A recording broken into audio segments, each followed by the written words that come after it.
Hi everybody, welcome to Tech Tip Friday. I'm Kurt Stahle, that plastics guy, and I'm bringing you a tech tip that you could take to the shop floor with you today.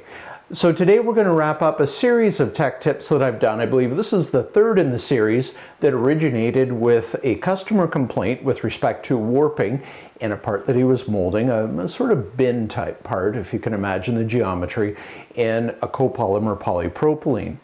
So we walked through some of the settings on his machine. We talked about on Tech Tip Friday, looking for things like, is the mold cooling correct for the part? Do you have a correct screw and barrel heat for the material that you're shooting? Are your machine parameters locked in? Is everything good on that side? Well, I had recommended to him to try a crate grade polyethylene. So that's approximately a 6.7 melt material, and it has some very specific qualities that lend itself to molding these types of things. Crate grade, because it's used in milk crates, recycling bins, that type of thing. Very strong, very dimensionally stable material. So my customer actually molded parts with a crate grade material and had phenomenal results. Unfortunately, their customer wouldn't accept polyethylene as a material, a different material, for the option. So he did have to go back to polypropylene, got a different lot in, and lo and behold, the parts ran much, much better than what he had seen with the previous lot. So in debriefing this particular technical issue, it was disclosed to me that the material that they buy is a wide spec with some variance and melt flow. So what does this mean? Well, let's try and understand. If everything is constant, your machine settings, the water temperature, the flow of water through your tool, your setup guys do consistent mold changes and everything is hooked up right.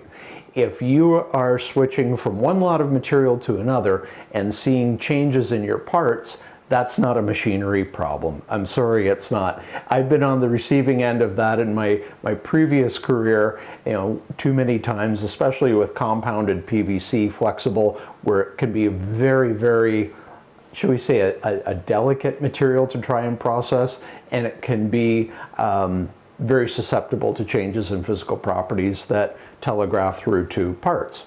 So in this instance, with a difference in melt flow, when you have a lower melt flow, your machinery settings, again being consistent, may not pack the part out, the way you would expect it.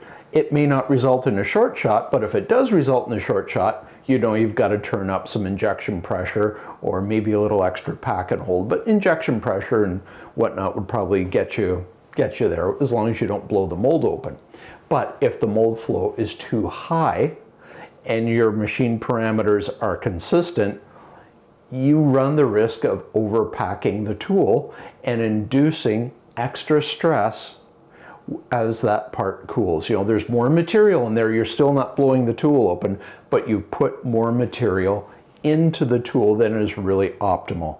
So that's going to create a stress condition that could lead to warpage and other things happening. There's just too much material in there, it doesn't know where to go, so it starts doing the warpy thing.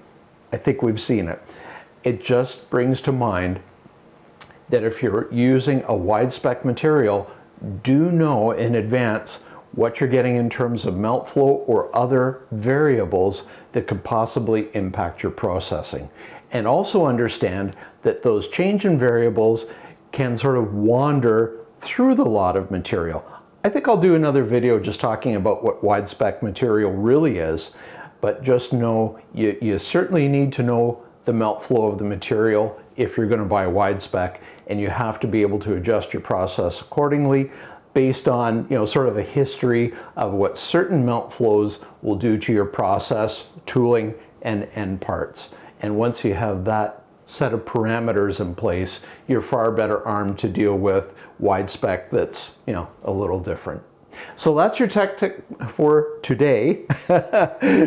Be careful with that wide spec stuff. Know how to process around it. Take that to the shop floor with you today. Have a great Friday, a great weekend, and I will be back next week with yet another tech tip on a Friday. Thanks so much.